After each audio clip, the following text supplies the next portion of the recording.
விசுவாச பாதையில் செல்லும் போது சூழ்ச்சிகள், ஆபத்துகள், கண்ணிகள், நமக்கு விரோதமாய் பல காரியங்கள் நடக்கும் போது உன்னோடு கூட பேசுவது மட்டுமல்ல, உன்னை கர்த்தர் ஒரு குறிப்பிட்ட உனக்கே புரியாத இடத்துல கர்த்தர் உன்னை மறைவிடத்தில் பாதுகாப்பார்.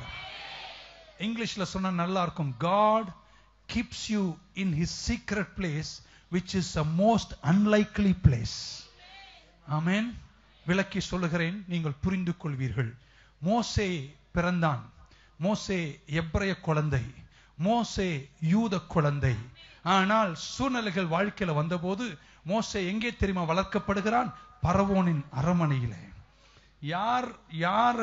யார காலையில பரவோன் தாத்தா வந்து, ராஜா வந்து அடி கிள்ளி எப்படின்றாரோ அவனுக்கு தெரியல. அவர் தான் இவருக்கு சீக்கிரம் வேட்டு வைக்க போறாருன்னு தெரியாம வளர்த்துட்டு இருக்காரு. என்ன தெரியுமா சொல்றேன்? ஆமென் சொல்ல மாட்டீங்களா? கர்த்தர் உன்னை எல்லாரும் முன்னாடியும் பார்வையிலேயே உன்னை பாதுகாக்க வல்லவரா இருக்கிறார். உன்னை யாருக்கும் தெரியாம மறைவிடத்திலும் பாதுகாக்க வல்லவரா இருக்கிறார். இல்ல என்ன புரி நல்லா கேட்கணும். நீங்க கேட்டாதான் புரியும். எனக்கு நேரம் முடிக்க போறேன். Plain side. ஆமென். எல்லாரும் பாக்குற மாதிரி நீ போய்கிட்டு வந்துகிட்டு இருப்ப. ஆனா நீ யாருன்னு எவனுக்கும் புரியாம ஏதோ ஒரு விதத்துல உன்னை மறைச்சு கொஞ்சம் காலம் மறைவிடத்துல வைப்பாரு. ஆனா சரியான 40வது வருஷம் வரும்போது உன்னை பத்தி என் ஆண்டவர் என்ன நினைச்சாரோ என் அனுபவம் உள்ளவங்க யாருமே இல்லையா அந்த சர்ச்ல? ஒரு ஆமென் சொல்ல மாட்டீங்களா? சோ மறைவிடம் ரெண்டு பக்கமா இருக்கு. ஒன்னு பிளைன் சைட், ஒன்னு யாருக்குமே தெரியாது. ஆமென் சொல்ல மாட்டீங்களா? என்ன பாருங்களேன், நல்ல வலது கையை மேல உயர்த்தின. உன்னை யாருக்கும் தெரியாம இருக்கலாம், உன் அறிவு புரியாம இருக்கலாம், உன் திறமையை பத்தி அவனுக்கு தெரியாம இருக்கலாம், உன்னை ஏளனம் பண்ணலாம், உன்னை பத்தி கொஞ்சம் கூட நினைக்காம இருக்கலாம். கவலையே படாத. உன்னை கர்த்தர் ஏதோ ஒரு இடத்துல எவனும் உன்னை கொல்லாம உன்னை மறைவிடத்துல பாதுகாக்கிறாரு.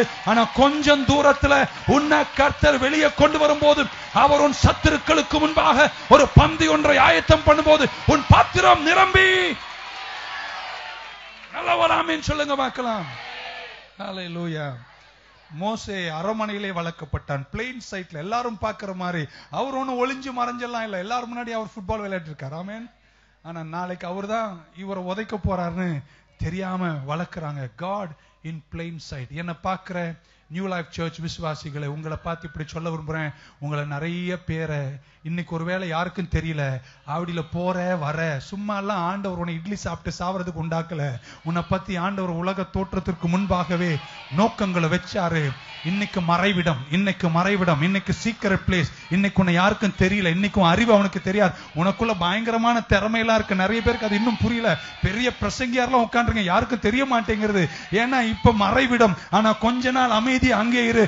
கர்த்தர் உன்னை வெளியே கொண்டு வர நாள்ல உன் பாத்திரம் நிரம்பி வழியும் போது உன் சத்துருக்கள் வெட்கப்பட்டு நிற்கும். ஒரு ஆமீன் தானே கேட்டேன் நான். ஆமீன் தானே கேட்டேன்.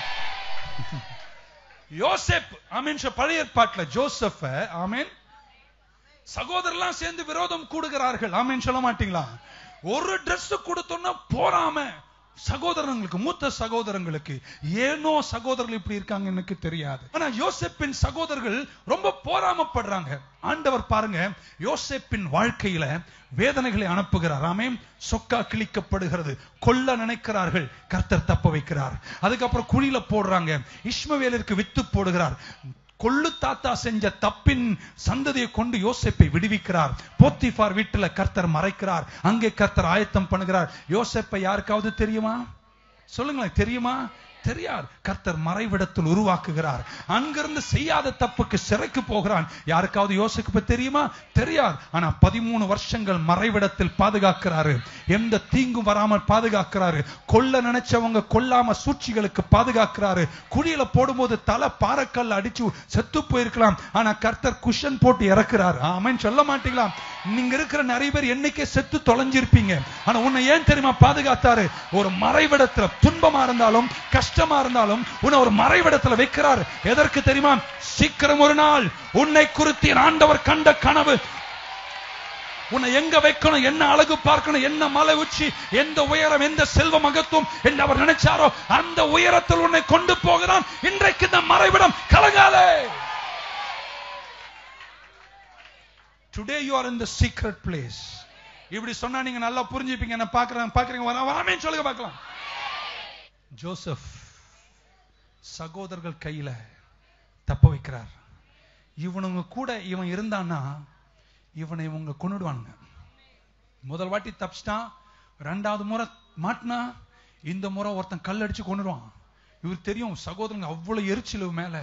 ஆண்டவர் பார்த்தார், இவனுங்க கூட இவன் இருந்தா இவனை கொன்னுடுவான், இவனை நம்ம எப்படியாவது தப்ப வைக்கணும்னு அழகா குழியில தூக்கி போட வச்சு இஸ்மவேலர் கூட அதுமே அமிச்சிடுறாரு. ஆமென் சொல்ல மாட்டீங்களா?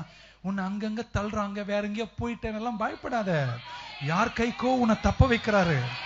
சில மாற்றங்கள்லாம் வரும்போது ஒன்னும் கலங்காத. எத்தனை பேர் தெரியும் ஆபத்து காலத்தில் அவர் உனக்கு அனுகூலமான துணை உன்னோட உன்னை பாதுகாக்கிறார். எத்தனை பேர் நம்புறீங்க உங்களை பத்தி பெரிய நோக்கம் இருக்குன்னு? பக்கத்துல ஒருத்தர் சொல்லுங்க, என் ஃபியூச்சர் ரொம்ப கிரேட்டுங்க, இப்பயே வேணா அப்பாயின்மெண்ட் எல்லாம் வாங்கிக்கோ, அப்புறம் பார்க்க முடியாது. அப்படியெல்லாம் நம்பிக்கை இருக்குங்க, ஒரு ஆமீன் சொல்லுங்க பார்க்கலாம். நான் சொல்றது நல்லா கேட்கணும்.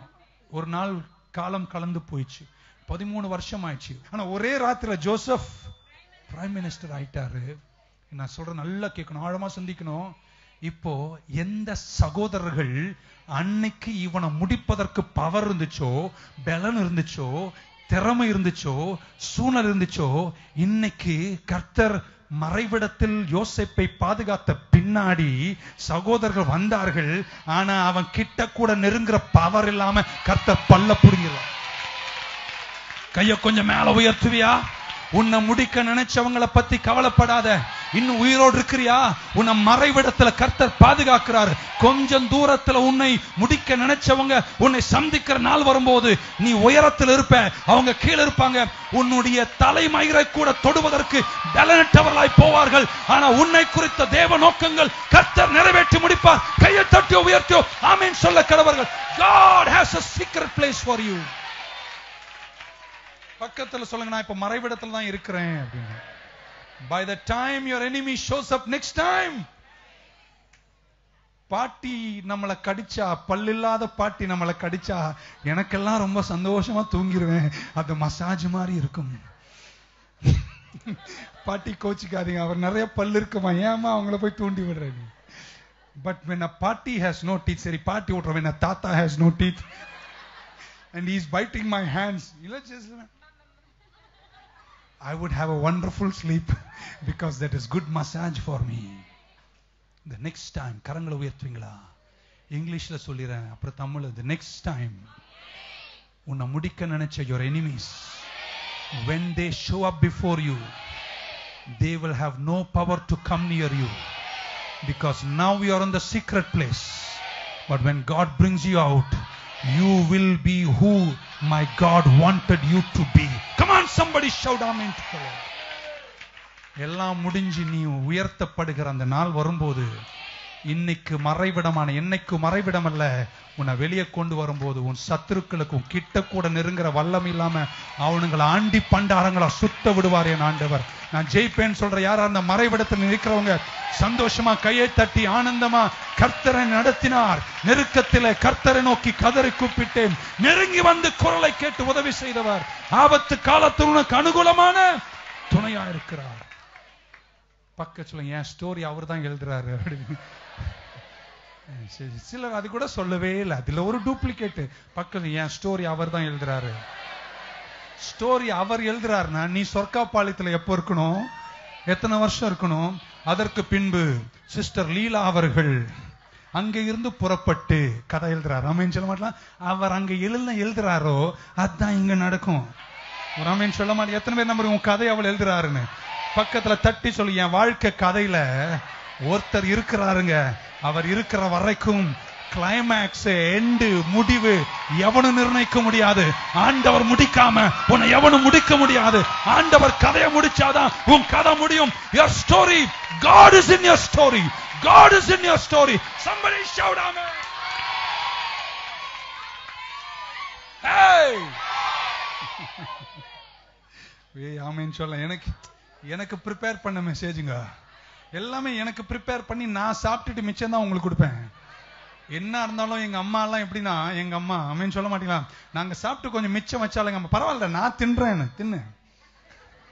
It is the tastiest food. Amen சொல்ல மாட்டீங்களா? God is protecting you in a place he need to protect you for great safety. சில நேரம் நம்ம கேட்கிறோம், ஏன் நான் இங்க இருக்கிறேன், ஏன் இப்படி இருக்கிறேன், ஏன் இங்க இருக்கிறேன், ஏன் இங்க இருக்கிறேன்? கொஞ்ச நேரம் வாய மூடு.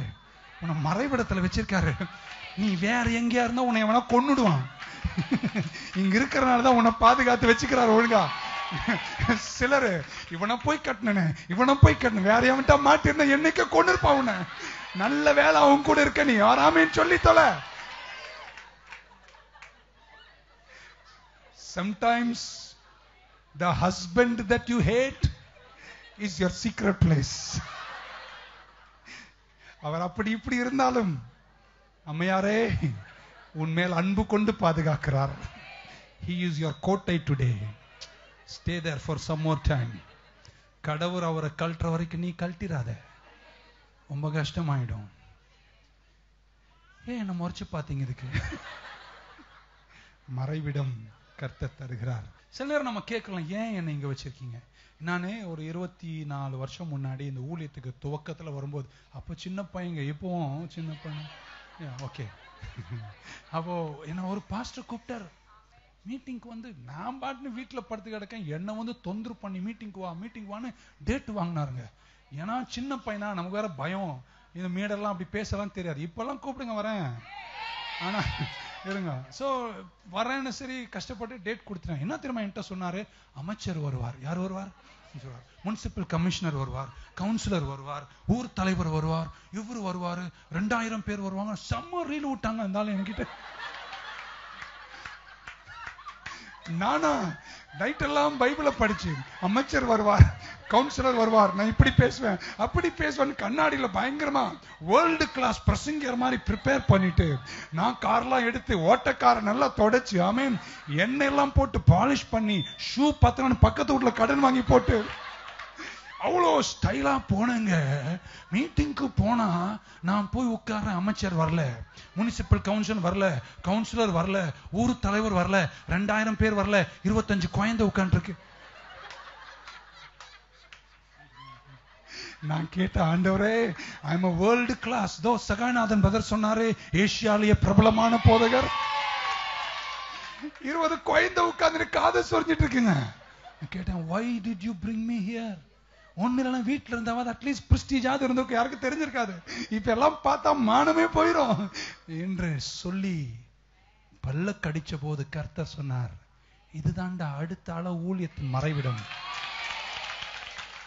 1 மணி நேரம் அதே வேர்ல்டு கிளாஸ் ஸ்பீக்கர், ஆசியாலே பிரபலமானவர், அந்த 25 குழந்தைங்களுக்கு 1 மணி நேரம் விளக்கரையும் கொடுத்து பிரசங்கம் பண்ண, அதன் விளைவுதான் இன்னைக்கு ஆவடியில 8000 ஆத்துமாக்கள் கூடினார்கள். ஒன்னு சொல்லட்டுமா, சில கடினமான இடங்கள்ல கர்த்தர் உன்னை வைக்கும் போது ஏனெல்லாம் கேட்காத, கர்த்தர் உன்னை அங்க பாதுகாக்கிறாரு. அது மறைவிடம். ஆனா மறைவிடத்தில் என்னைக்கு இருக்க மாட்ட, சீக்கிரம் உன்னை வெற்றியின் உயரத்தில் அழகு பார்க்கும் நாளை உனக்கு கர்த்தர் உருவாக்கி கொண்டு. Come on somebody. Hey, பக்கத்துல வாட்டி தட்டி ஸ்டோரி அவர்ல எழுதுறாரு. He knows where I should be. I want to close with my final point. இருக்கீங்கன்னா ஒரு ஆமென் சொல்லுங்க பார்க்கலாம். இந்த மறைவிடத்துல யாரும் சோர்ந்து போக கூடாது. Number 4 God's strategic position. எழுதிட்டீங்களா? இங்கிலீஷ்ல, இங்கிலீஷ் தெரியல, தமிழ் இங்கிலீஷ்ல எழுது, தெலுங்கு இங்கிலீஷ்ல எழுது. God's strategic position. எத்தனை பேருக்கு தெரியும் இந்த காலத்துல தேவ நோக்கத்தின்படி உன்னை எங்கெங்க வைக்கணுமோ அங்கங்க கர்த்தர் வைப்பார். நான் இயேசுவினுடைய பிறப்பிலிருந்து அவரை குறித்த அந்த அதிகாரம் மத்தேயு 2 சொல்லப்பட்டதின் 3 கனெக்ஷன்ஸ் உங்களுக்கு காட்டினா ஒருவேளை உங்களுக்கு ஆவியில் புரியும். Number 1, Jesus had to be connected with Egypt.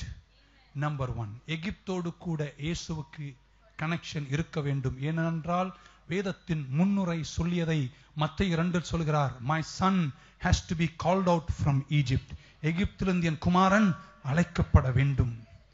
ஏன் ஏன் ஏன் ஏன் ஏதோ ஒண்ணு நடக்கணும். ஆமென் சொல்லுங்க. Number 2, Jesus had to be associated with Bethlehem Ephrathah. Bethlehem Ephrathah என்ற வார்த்தை இயேசுவின் பிறப்பின் இடம் என்று தேவன் நிர்ணயித்த நிர்ணயம் நிறைவேற Jesus must be associated with Bethlehem Ephrathah. Number 3, ஏரோது மரித்த பின்பு வரும்போது அவர் எங்கே போனார்களாம்? மீண்டும் இஸ்ரவேலுக்கு வருவதற்கு பயந்து நாசரேத் ஊரில் போய் தங்கினார்கள். ஏனென்றால் இயேசு வேதம் 2 வாசிக்கிறோம், அவர் நசரேயன் என்று அழைக்கப்பட வேண்டும் என்ற கர்த்தர் வார்த்தை நிறைவேற அவர்கள் நாசரேத்துக்கு போனார். Jesus must be associated with Bethlehem Ephrathah. Jesus must be associated with Egypt, and Jesus must be associated with Nazareth. என்ன ஒரு நிமிஷம் பாருங்க, எழுதி முடிச்சிட்டீங்க. நீங்க கேட்டா என் செய்தியை முடிச்சிருவேன். ஒரு நாள் ஒரு சட்டம் வருது நாட்டுல, ஒரு பாலிசி வருது. இயேசு கர்ப்பத்தில் இருக்காரு, மரியாள் கர்ப்பவதியா இருக்கிறாள். ஆமென். ஏற்கனவே பிரெக்னன்ட், அதுவும் குழந்தை பிறக்க போற நேரம், அர்ஜென்ட்ல இருக்காங்க. இந்த நேரம் பார்த்து எல்லாரும் ஆதார் கார்டு எடுக்கணும்னு சொல்லிட்டாங்க. எனவே சென்சஸ் எடுக்கணும்னு ஒரு சட்டத்தை அகஸ்டஸ் சீசர் கொண்டு வருகிறார். தேசத்தில் சட்டம் வருகிறது. ஆனா அந்த சட்டத்தினுடைய விளைவு என்ன தெரியுமாங்க? இயேசுவும் மரியாளும், கற்பம் தரித்த கன்னி மரியாளும் எங்கே போய் சேர்கிறார்கள்? தங்கள் சொந்த ஊராகிய எப்ராத்தா பெத்லஹேமில் சென்று சேர்கிறார்கள். நான் என்ன தெரியுமா சொல்றேன்? ஆண்டவர் உன்னுடைய உன்னத நோக்கத்துல என்ன நினைச்சாரோ அது நடப்பதற்கு என்ன அசைவுகள் பூமியில ஏற்படணுமோ கர்த்தர் ஏற்படுத்தி உன்னை எந்த நேரம் எங்க வைக்கணுமோ அங்க வச்சு அவர் நோக்கத்தை உங்க வாழ்க்கையில. யாருக்கா ஏதோ புரிஞ்சுன்னா ஒரு ஆமீன் சொல்லுங்க. ஹல்லேலூயா. பெத்லஹேமின் முன்னணையில் இயேசு பிறந்தார். அதிலும் எல்லா சத்திரத்திலும் இடம் இல்லாததினால் பெத்லஹேமின் முன்னணையில் ஆடுகளுக்கு ஆகாரத்தை கொடுக்கிற கற்பாத்திரத்தில், ஆமென் சொல்ல மாட்டேன், புல் தொட்டிலாம் நம்ம தொங்க விட்டது. ஆமென். பைபிள் காலத்துல கல்லினால் செய்யப்பட்டு ஆடுகளுக்கு சாப்பாடு கொடுக்கிற பாத்திரத்தில் இயேசுவை துதிகளில் போர்த்தி பிறந்த இயேசுவை படுக்க வைத்தார்களே. தேவனுடைய உன்னத நோக்கத்தின்படி ஸ்ட்ராட்டஜிக்கா இந்த இடத்தில் தான் இயேசு இருக்க வேண்டும் என்று உன்னத தேவன், உன்னத பரம தகப்பனுடைய தெய்வீக திட்டத்தின் தீர்க்க தரிசன முன்னரையின்படி சட்டம் அகஸ்டஸ் சீசர் போடுறார், இயேசு பெத்லஹேம் போறார்.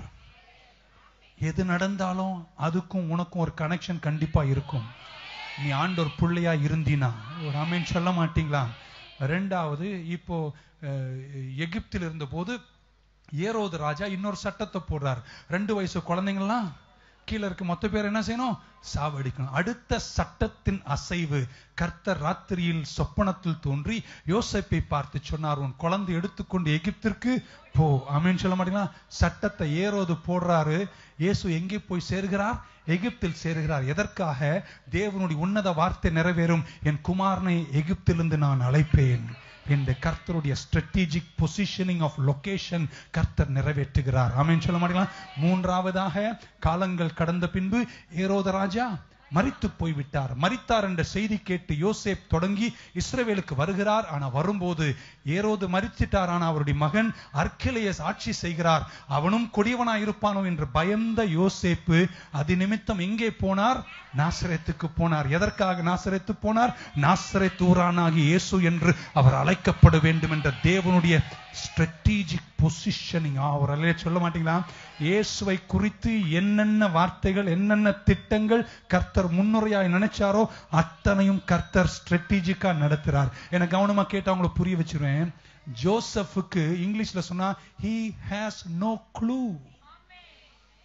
என்ன நடக்குதுன்னு தலைவருக்கு ஒண்ணுமே. கட்டுறானா கட்டிக்கிட்டான், பெத்துறானா பெத்துக்கிட்டான். He doesn't understand nothing.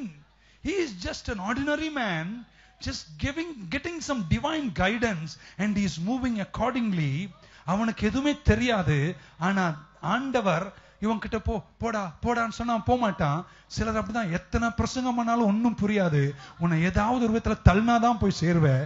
Bring some policy in the country, some taxation, some census, some Aadhaar card, ஏதோ ஒரு விதத்துல ஏதோ ஒன்று அசைத்து வேற வழி இல்லாம ஆவடியில வந்து, அதுவும் நியூ லைஃப் சர்ச்சில் கோஷி பாஸ்டர் கிட்ட சிக்கிற பாரு. நான் உன்னை சொல்லட்டுமா, உன்னை இந்த சர்ச்சுக்கு கொண்டு வந்ததே கர்த்தருடைய பரிபூர்ண திட்டம். Strategic positioning. ஜோசப்க்கு எதுவுமே தெரியாது. ஆனா நடக்கிற சம்பவங்கள் எல்லாம் அழகாக, ஆமென் சொல், பெத்லஹேம், எகிப்து, நாசரேத், இஸ்ரவேல் என்று கர்த்தர் கொண்டு வந்து குமாரனை குறித்து எவ்வளவு ஆபத்து நடுவிலும் ஒரு தீங்கும் அணுகாமல் தானாய் சிலுவையில் சென்று தன் ஜீவனை கொடுக்கும் வரைக்கும் கர்த்தர் குழந்தை இயேசுவை பாதுகாத்தாரே, அவரை பாதுகாத்த தெய்வம் உன்னையும் பாதுகாக்க வல்லவர். சூழ்ச்சிகளுக்கும் ஆபத்துகளுக்கும் உன்னை விலக்கி காத்து உன்னை வெற்றியின் மகத்துவத்தோடு கர்த்தர் காத்துக் கொள்வார். எத்தனை பேர் நம்புறீங்க இதெல்லாம் கர்த்தர் சரியாதான் நடத்திட்டு இருக்கார், ஒன்னும் தீங்கு நடக்காதுன்னு நம்புறவங்க ஆமேன்னு சொல்லுங்க பார்க்கலாம். அகஸ்டஸ் சீசர் உன்னை பெத்லஹேம் கொண்டு போவான், ஏரோது உன்னை எகிப்துக்கு நடத்துவாரு. ஆமேன். ஏரோது புள்ள உன்னை நாசரேத்துல கொண்டு போய் சேர்த்துருவான். பக்க சொல்லுங்க இதெல்லாமே ஒரு செட்டப் தான். இன்னைக்கு உனக்கு புரியாது. இன்னைக்கு நீ உட்கார்ந்துட்டு இந்த 5 லட்சம் ரூபாய் கடனுக்கு தலை சுத்தி ஊர் சுத்திட்டு இருக்க. உன்னை ஊர் சுத்த விட்டாது கர்த்தர் ஏதாவது ஒரு விதத்துல உன்னை கொண்டு போய் சேர்க்க வேண்டிய இடத்துல பத்திரமா சேர்ப்பார். சீக்கிரம் ஒரு நாள் ஆமேன்னு சொல்ல மாட்டீங்களா? என்ன பாருங்களேன், பெத்லஹேம், உங்களை தான் சொல்றேன், பெத்லஹேம் எப்ராத்தாவில் தொடங்கின பிரயாணம் பல சூழ்ச்சிகள், பல ஆபத்துகள், பல கண்ணிகள், அத்தனையிலும் கர்த்தர் உன்னை ஏதோ ஒரு விதத்துல உன்னோடு பேச வேண்டிய மொழியில பேசி உனக்கு புரியாத நேரத்துல தேசத்துல அசைவுகளை ஏற்படுத்தி உன்னை நகர்த்தி உன்னை தள்ளி இப்போ உன்னை கொண்டு வந்து அவர் எங்க வைக்கணுமோ அங்க வச்சுட்டாரு. இப்பெல்லாம் புரியாது, இன்னும் 20 வருஷம் சிலருக்கெல்லாம். அப்ப அன்னைக்கு நீங்க திரும்பி நின்று சாட்சி சொல்வீர்கள். பாஸ்டர் எனக்கு சாட்சி ஒண்ணு இருக்கு, நான் சொல்றேன். என்ன சாட்சி? ஆமென். அன்றியும் அவர் தீர்மானத்தின்படி அழைக்கப்பட்ட தன் பிள்ளைகளுக்கு சகலமும் நன்மைக்கு ஏதுவாக கர்த்தர் மாற்றி முடிப்பார். கமான், யாரா விசுவாசிக்கிற கையை தட்டியோ உயர்த்தியோ ஒரு ஆமென் சொல்ல மாட்டீங்களா? It is God is with you. God is in the story. He is writing your book. He will take care of you. உன்னை கர்த்தர் கைவிடவே மாட்டார். பக்கத்துல ஒருத்தர் குலுக்கி சொல்ல, அவர் தான் என்ன நடத்துறார். என்றோ ஒரு நாள் இங்க நின்று என்கிட்ட சொல்ல போறீங்க, பாஸ்டர் அப்ப எனக்கு ஒண்ணுமே புரியல. நான் fill in the blanks கேட்டனா? ஆனா ஒரு நாள் நின்று சொல்வீர்கள், எஸ் எஸ் எஸ், அன்றைக்கு நான் புரிஞ்சிக்கல. Now I know my God is an ever present help in the time of trouble. 23 ஆண்டுகளுக்கு முன்பு என் சர்ச்சில் அப்ப சண்டே சர்வீஸ்க்கு 30 பேர் 35 பேர் வருவார்கள். ஒரு நாள் அதுல ஒரு சகோதரர் ரொம்ப சிக் ஆயிட்டார். எனக்கு தெரியாது. எனக்கு ஒருத்தர் கூப்பிட்டு சொன்னாங்க, பாஸ்டர் ரொம்ப சிக்கா இருக்கிற, இந்த ஹாஸ்பிட்டல் இந்த வார்டில் இருக்காங்க என்று சொல்லிட்டாங்க. இருக்கிறதே 30, அது ஒண்ணு போச்சுன்னா என்ன ஆகுறது? காலைல 7 மணிக்கெல்லாம் எழுந்து குளிச்சு ரெடியாகி பவுடர்லாம் அடிச்சு சும்மா புறப்பட்டு போயிட்டேன். நான் 9-10 மணிக்கு இந்த வெயில், அப்ப என்கிட்ட ஸ்கூட்டர் கிடையாது, கார் கிடையாது, ஒண்ணும் கிடையாது, பஸ்ல போயிருக்கேன். இறங்கி அந்த ஹாஸ்பிட்டல தேடி, அதுக்குள்ள என் கையில அக்வாஃபினா வாட்டர் கிடையாது. அவன் சொல்ல மாட்டீங்களா? தாகம் ஒரு பக்கம், பசி ஒரு பக்கம், மனக்கலக்கம் ஒரு பக்கம். சுத்துறேன் அந்த ஹாஸ்பிட்டல. எல்லா பேஷண்ட்டையும் பார்த்துட்டேன், எல்லா நர்ஸையும் பார்த்துட்டேன், ஆனா அந்த ஆளை காணோம். God, I saw everybody in the hospital. பெட்டா பார்த்தேன். ஒரு நேரம் எனக்கு சொல்லுது, உனக்கு வேற வேலை இல்லையா, வீட்டுக்கு போயேன். அவனை இல்ல, இருக்கிறதே கொஞ்சம் விசுவாசம், அதுல ஒண்ணு போச்சுன்னா வம்பு. அவர் வேற கோச்சுக்கு போறான். சுத்துறேன் 3 hour ஆச்சு. 1 மணி வரைக்கும் அந்த ஹாஸ்பிட்டலுடைய எல்லா வார்டையும் சுத்தினங்க. தலைவர் மாட்டவே இல்லை. ரொம்ப நேரம்க்கு அப்புறம் தான் அவரை கண்டுபிடிச்சேன். அப்பெல்லாம் எனக்கு ஒரு கேள்வி, ஏன் என்ன இப்படி அலை விடுற? இங்கிலீஷ்ல சொன்னேன், you are the most wicked guy I ever know. உன்ன மாதிரி அக்கிரமக்காரனான கடவுளை நான் பார்த்ததே இல்ல. ஆனா அன்னைக்கு சுத்தல் விட்ட அந்த 1 வாரத்துக்கு பின்னாடி என் சபை வாரம் வளர்ந்தது. சொல்ல மாட்டீங்களா? ஏன்னா இப்படி பாருங்களேன், நீ நெருக்கப்படும் போது, கஷ்டப்படும் போது, ஏன் இந்த குழி, ஏன் இந்த சிறை, ஏன் இந்த வேதனை கேட்கும் போது நீ புரிந்து கொள், உன்னை கர்த்தர் அடுத்த 20 வருஷத்தில் அழகு பார்க்கும் வழிக்காக ஒரு மறைவிடத்தில் உன்னை உருவாக்குறார் என்பதை மறந்து விடாதே. Come on, somebody shout an amen. God is preparing you. God is preparing you. God is preparing you in his secret place. சிலருக்கு ஓபன் மறைவிடம், சிலருக்கு யாருக்கும் தெரியாத மறைவிடம். உன் தாளந்து, உன் தகுதி, உன் கிருபை தெரியாதெல்லாம் இன்னைக்கு உன்னை தாண்டி போறான், உன்னை துப்பிட்டு போறான், உன்னை ஏளனம் பண்றான். உன் கம்பெனில உன் கூட வேலை செய்யலாம், உன்னை சப்பேன்னு நினைக்கிறான். ஏய், கொஞ்சம் தூரம் இரு. இன்னைக்கு நான் வேதனையில் இருக்கேன், இன்னைக்கு நிந்தனையில் இருக்கேன், ஆனா இது என்னுடைய மறைவிடம். சீக்கிரம் மறைவிடத்தை விட்டு வெளியே வருகிற நாள் வரும்போது, கமான், எத்தனை பேர் நம்புறீங்க? உன் சத்துருக்களுக்கு முன்பாக ஒரு பந்தி ஒன்றை ஆயத்தம் பண்ணி உன் தலையை எண்ணெயினால் அபிஷேகம் பண்ணுவார். 3 முறை சொல்வேன், சபை ஆமீன் சொல்ல கடவுது. உன் பாத்திரம் நிரம்பி வழியும்.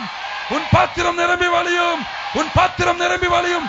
அன்றைக்கு பார்க்க கூடாதவெல்லாம் உன்னை வந்து பார்ப்பார்கள். நீ மேலே இருப்ப, அவர்கள் கீழே இருப்பார்கள். உன்னை அழைத்தவர் உண்மையுள்ளவர். எந்த சூழ்நிலையிலும் உன்னை விட்டு விலக மாட்டார். நான் உன்னை விட்டு விலகுவதும் இல்லை, உன்னை கைவிடும் இல்லை.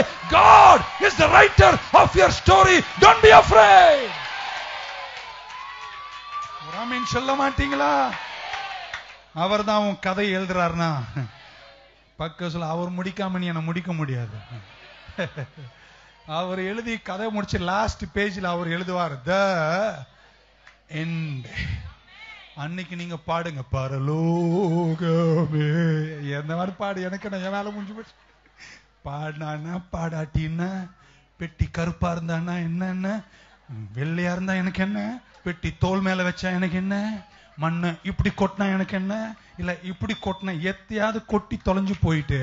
நான் சொல்றேன் கிடையாது, பிரியாணி கூட கொடுக்காத, 2 மணல புதைச்சு போட்டு அடுத்த வேலையை பாரு. ஆமென் சொல்ல மாட்டீங்க. Once I am dead, I am gone. I fly away. I want to be with my daddy. ஒரு அல்ல சொல்லுவோம். Until then, அந்த நாள் வரைக்கும் இந்த பூமியில் கர்த்தர் என்ன வச்ச பங்குல. இன்னொரு முறை சொல்லட்டுமா, அவர் கதையை முடிக்காம உன் கதையை எவனாலும். God is my refuge. God is my strength and an ever-present help in the time of trouble. என் ஆபத்து காலத்தில் என் அனுகூலமான துணை. ஒரு அல்ல சொல்ல மாட்டீங்களா? எதுவுமே நம்புறீங்க, உங்க கூட இருக்காரு. இந்த சூழ்ச்சிக்கெல்லாம் பாதுகாப்பாரு. உனக்கு தெரியாம பக்கத்து வீட்டுல கூடி உன்னை பத்தி பேசுறாங்களா, உனக்கு தெரியாதுல்ல, கவலைப்படாது, அவருக்கு தெரியும்.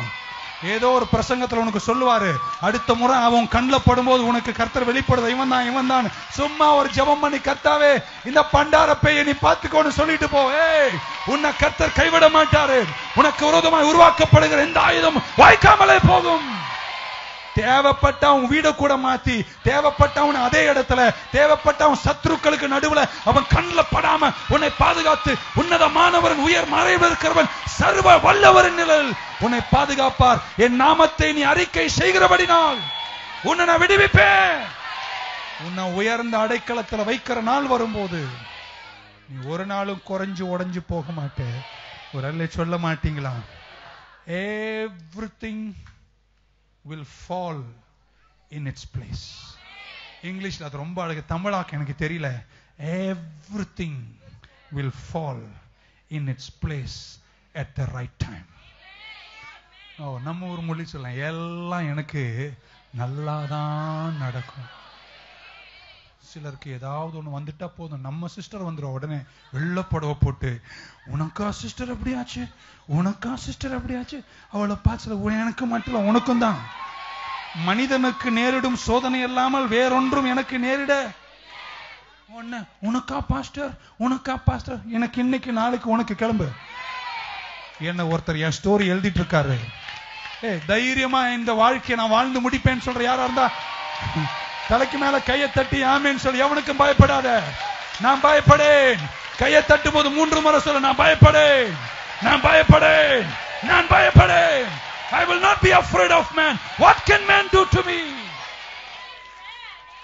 Strategically position பண்ணி எந்த அசைவுகள் உன் வாழ்க்கையில் ஏற்பட்டாலும் அது தேவனுடைய அநாதி திட்டமா இருக்கும். முடிக்கும் போது எல்லாம் உனக்கு சாதகமா தான் முடியும். உன்னோடு பேசுவார். He will talk to you. He will speak to you in a language that you can understand. உனக்கு புரியும் ஒரு மொழியில் உன்னோடு கூட பேசுவார். உன்னோடு பேசுவார். உனக்கு புரியலன்னா ஆமென் சொல்ல மாட்டீங்களா? ஆதார் கார்டாவது அனுப்புவார். ஏதோ ஒரு விதத்துல ஸ்ட்ராட்டஜிக்கலா உன்னை தள்ளுவார். தேவைப்பட்ட அவன் புருஷனையே பயன்படுத்துவார். ஒரு ஆமென் சொல்ல மாட்டீங்களா? சிலர் ரொம்ப கோபமா வந்து உள்ளுன்னு திட்டுறாங்கன்னா நீ அவனை பார்த்து சொல்ல, கத்திக்கோ, எனக்கு இதுல இது கூட ஏதோ ஒரு தேவ திட்டம் இருக்கிற மாதிரி தெரியுது. சிலர் கோபங்கள் கூட கர்த்தர் சில வாசலை மூட சாதகம். Somebody is angry at you, God is shutting the door. பரவாயில்ல, 3 வாசல் இருக்குன்னு வச்சுக்கொள்ளுங்க. எத்தனை வாசல்? 1 2 3. இங்க போய் நிக்கிற க்ளோஸ்டு, இங்க போய் நிக்கிற க்ளோஸ்டு, இங்க போய் நின்று திறக்குது. அப்ப நீ புரிஞ்சுக்கணும், இந்த 2 எதுக்கு திரும்ப மூடினாரு? இங்க உன்னை கொண்டு போய் சேர்க்கறதுக்கு தான், வேற எதுக்காக மூடல. எத்தனை நம்புறீங்க என்னை நடத்துவார்னு? கரங்களை தட்டும்போது என்னை நடத்தினார். அவர் நல்லவர், அவர் கிருபை என்றும் உள்ளது. என்ற യേശു എനിക്ക് നല്ലവൻ, അവൻ എന്നെന്നും മതിയായവൻ.